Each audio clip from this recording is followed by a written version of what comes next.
So let's calculate the electric field, a distance from a uniform line of charge.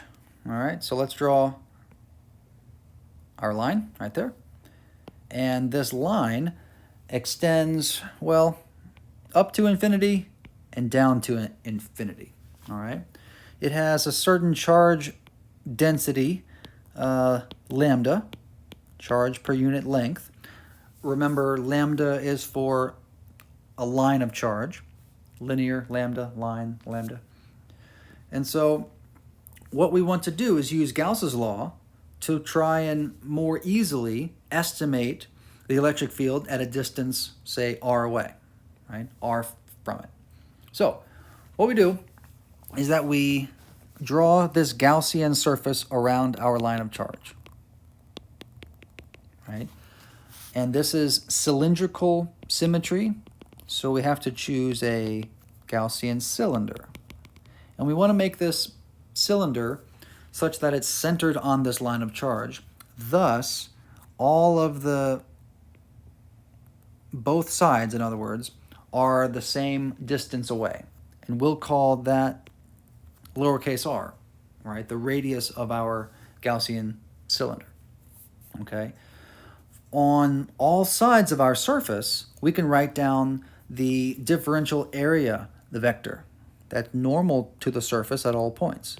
So if this wraps around, right, in the foreground, left side, background, right side, that dA will rotate with it. So if I just write that one dA, just know that that is the same for all points on the side, okay?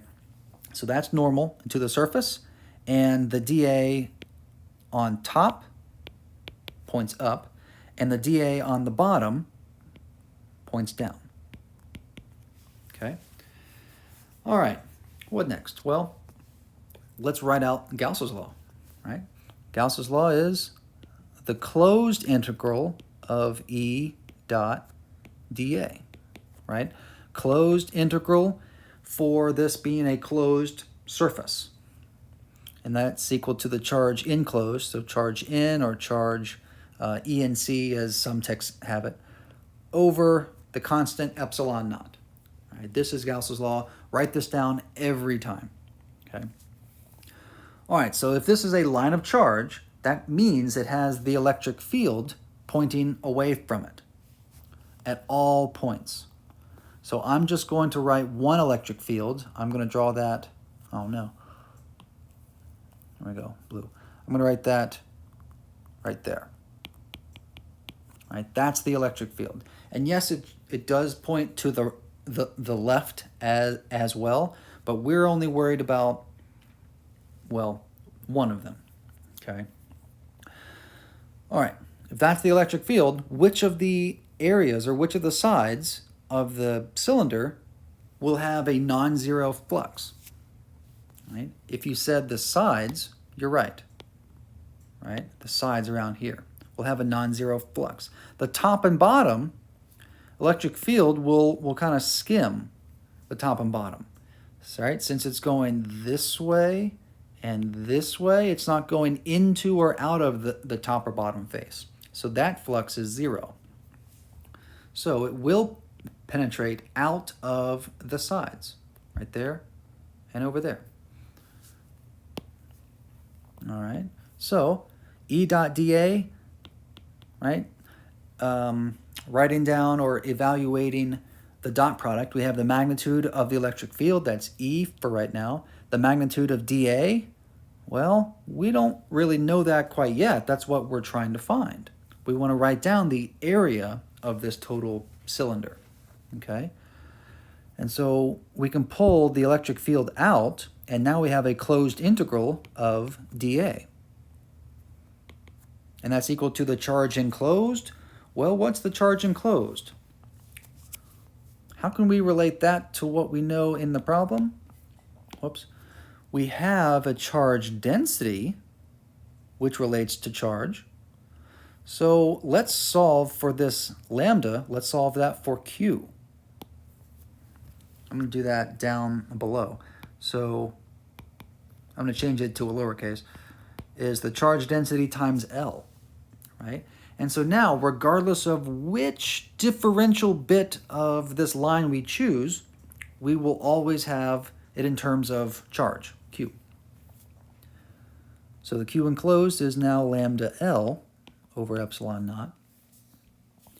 And now it's time to evaluate this area.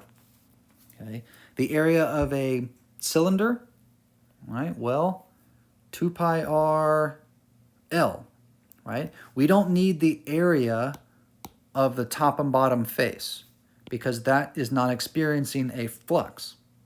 We just need the area for the sides, right? Rather, this area there, right? So that's at that constant radius, that 2 pi r times the height or length. So the closed area is 2 pi r times L, and that's the area for, I guess, a hollow or an open cylinder. Right side stays the same. Notice that the lengths cancel. And this is nice because this tells us it's independent of the length of our Gaussian surface. And, well, really, it's independent of the length of that charge line. And so solving for E, lambda over 2 pi epsilon naught r, and that's our answer. Right? That's it. If you were to plug in the charge density expression for lambda back in here, right, notice you would get the same units as Coulomb's law. So plugging in for lambda is Q over L over 2 pi epsilon naught r. Notice this still has the same dimensions as Coulomb's law.